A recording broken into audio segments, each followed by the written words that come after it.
حجاج بن یوسف ایک بار خانہ کعبہ کے آگے سے گزرے, یہ تاریخی واقعات میں سے یہ آتا ہے, تو ایک شخص کو دیکھا اس نے جو رو رو کے اللہ سے دعائیں کر رہا تھا کہ اللہ سبحانہ وتعالیٰ جی میری بینائی مجھے لوٹا دیجیے.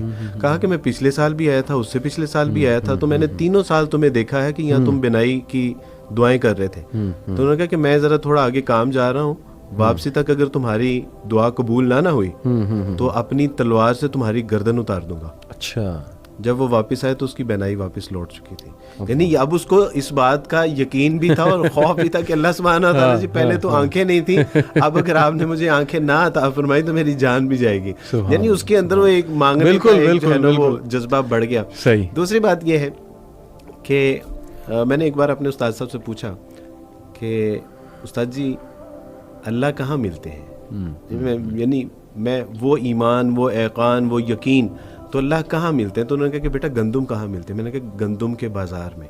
کہا کہ چاول کہاں سے ملتا ہے؟ میں نے کہا صاحب چاول کی جو ہے وہ مارکیٹ میں جہاں چاول بکتا ہے. صحیح. تو کہا کہ اللہ پھر اللہ والوں کی صحبت میں ملے گا بیٹا. تو کہا کہ صحبت اختیار کرو نیک صالح اللہ والوں کی جو نیک ہیں ان کی صحبت. تو الحمدللہ یہ یقین بھی یقین والے لوگوں میں ہم بیٹھیں گے نا, ایسا ہو نہیں سکتا نا کہ ہم اسکول کالج یونیورسٹیاں اور جو ایک ہماری بری طرح کی جو گیدرنگ ہے یا سینما ہالز میں یا کلبز میں یا بارز میں, یہ وہاں یقین تو وہاں ملے گا جہاں یقین والے لوگ بیٹھے ہیں. تو الحمدللہ اپنی یوتھ سے بھی ہے میں ریکویسٹ کرتا ہوں نیک صالح لوگ, اور پھر مستقل حکم ہے اور عبادت ہے کونوا مع صادقین, سچے اچھے نیک صالح لوگوں کے ساتھ جڑ کے رہو, یہ اللہ کا مستقل حکم ہے. تو یہاں سے ہمیں اللہ بھی ملیں گے, اللہ پر ایمان یقین سنت بھی ملے گی, انشاءاللہ زندگی میں تبدیلی آئے گی. میں ایک بڑی پرسنل بات بتاتا چلوں وارث بھائی آپ کو بھی آڈینس کو بھی کہ ظاہر ہے شروع سے میں دین کی طرف نہیں تھا, ویسے ہی جیسے ایک ٹریڈیشنل مسلمان ہوتا ہے بس کبھی جمعہ پڑھ لیا کبھی نماز پڑھ لی, اور باقی یہ کہ ہر خرافات کر لیتے تھے, کمپنی ایسی تھی, ظاہر لاپرواہیاں تھی بڑی. تو مجھے اچھی طرح یاد ہے کہ وارث بھائی میری نا بہت مسکنسیپشنز تھیں اس حوالے سے, دین کے حوالے سے, اور میں آنا چاہتا تھا لیکن کہیں نہ کہیں وہ ظاہر ہے ایک تو مسکنسیپشنز بہت تھیں کہ یار مولوی بن گئے تو لوگ کیا سمجھیں گے کہ یہ اب تو دنیا سے چلا گیا. وہیں میرے بھی ذہن میں کہیں نہ کہیں نا یہ بیٹھا ہوا تھا کہ دین میں آنے کا مطلب ہے کہ سب کچھ ختم. الحمدللہ میں پرسنل بات بتا رہا ہوں کہ جب میں دین کی طرف آیا تو نہ صرف میری یہ ساری مسکنسیپشن جو ہیں وہ دور ہوئیں ون بائی ون, بلکہ وہی آپ کے والی بات ہے کہ وہ دوست جو شروع میں میرے خلاف ہوئے تھے ماشاءاللہ آج ایئرز ڈاؤن دا لائن 10 سال بعد جب وہ مجھے میسج کرتے ہیں تو وہ اس طرح کی رسپیکٹ دے رہے ہوتے ہیں, اور they say we are proud of you. اس ٹائم پہ ہمیں لگتا تھا تم برباد ہو گئے ہو, یہ ہو گیا وہ ہو گیا, ہم نے تمہیں بڑی باتیں بھی کی, لیکن الحمدللہ وی سو کہ تم صحیح رہے, استقامت دی اللہ نے تمہیں. تو یہ ہمارے لیے ایک بڑی وہ چیز ہے, something to look up to. دیکھیں ماشاءاللہ اللہ سبحانہ وتعالیٰ آپ کو رسپیکٹ دیتے ہی دیتے ہیں, لیکن بات صرف یہ ہے کہ اخلاص کے ساتھ اور یہ کہ نیت اپنی ٹھیک رکھتے ہوئے انسان جو ہے وہ چلے. تو آئی بلیو کہ یوتھ کو نا یہ میں میسیج دینا چاہتا ہوں کہ ڈزنٹ میٹر اگر آپ سمجھتے ہیں کہ جی لوگ ہمیں چھوڑ دیں گے یا ہمارے ہاتھ سے جاب چلی جائے گی یا یہ کہ میرے مزے ختم ہو جائیں گے یا جیسے آپ نے کہا فیانسی چھوڑ کے چلی جائے گی.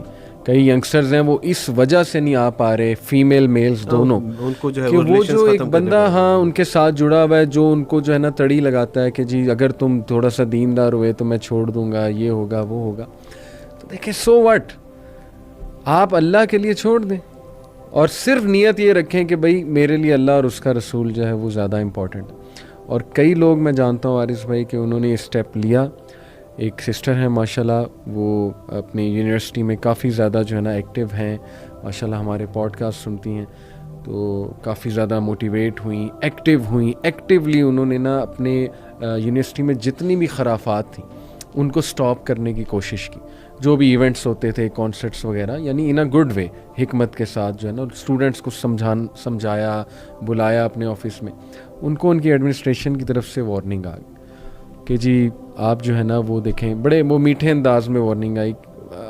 پوائنٹ یہ تھا جی کہ بس باز آ جائیں, یعنی کہ آپ اپنے تک رکھیں, اگر آپ نہیں آنا چاہتی کانسرٹ میں تو نہ آئیں, لیکن یہ کہ آپ اس کو پروپیگیٹ نہ کریں, یہ ہماری پالیسیز کے خلاف ہے. کیونکہ دس از ہاؤ یونیورسٹی ورکس, یہ ہمیں اوپر سے میسج آتا ہے کہ آپ نے یہ چیزیں کرنی ہیں. تو ڈو یو نو ان کا ریئیکشن کیا تھا؟ دیکھیں خاتون جو ہیں وہ اب ایک جاب کر رہی ہیں، ہو سکتا ہے کسی مجبوری کے لیے کر رہی ہوں، ظاہر ہے ایک انکم آ رہی ہے، گھر چل رہا ہوگا وغیرہ وغیرہ. انہوں نے استعفیٰ لکھا اور ان کی ٹیبل پہ رکھا کہ جی یہ استعفیٰ آپ کے سامنے، مجھے جاب نہیں کرنی، اگر یہ آپ کی کنڈیشن ہے تو مجھے جاب نہیں کرنی. اینڈ آئی واز امیزڈ کہ یار دیکھیں اللہ تعالیٰ، مطلب آئی ڈیڈنٹ ایکسپیکٹ کہ ان میں یہ اسٹرینتھ آئے گی. اکثر وارث بھائی کئی لوگ نا آپ ان سے ایکسپیکٹ نہیں کر رہے ہوتے، لیکن وہ ایک ایسی کوئی بات کر جاتے ہیں، ایک ایسا عمل کر جاتے ہیں کہ آپ شرمندہ ہو جاتے ہیں کہ پتہ نہیں میں ان کی جگہ ہوتا تو میں کیا کرتا، پتہ نہیں میں کمزور پڑ جاتا، میں کہتا چلیں ٹھیک ہے، میں ڈر جاتا. لیکن ایک خاتون کو اللہ نے اتنی اسٹرینتھ دے دی ماشاء اللہ کہ لک شی از سیئنگ کہ استعفیٰ آپ کے سامنے، مجھے نہیں چاہیے آپ کی.